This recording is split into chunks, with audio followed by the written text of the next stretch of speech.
Ndakaina matira nyaya yoi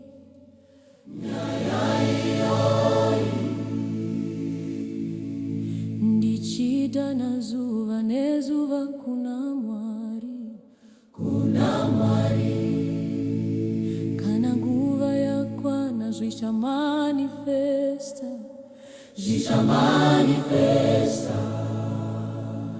ndakaina matira nyaya yoi wandinona mata mukuru kana tihonguane naro ndiani iye mwari wangu vandipindura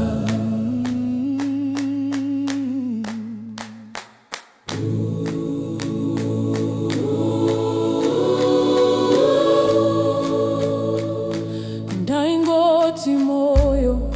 rega kumanya ngatimirire nguva ya mwari ndaiti kunyangwe zvakaoma ndichakunda pamavi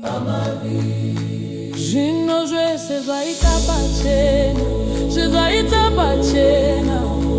moyo wava nerugare uyai muone zvaitwa nedenga uyai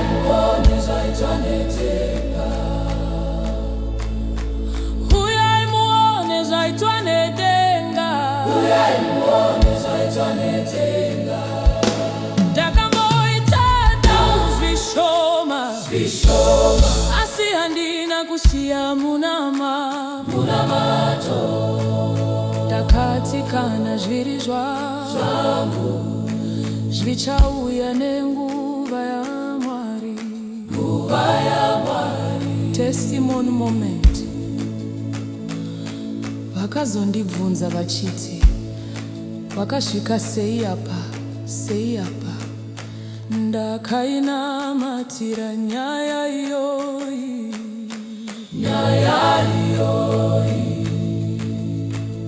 mwari vakanditungamira zvese zvakatanga nemunamato ngatinamatei hama dzangu mwari anopindura munamato mwari anopindura munamato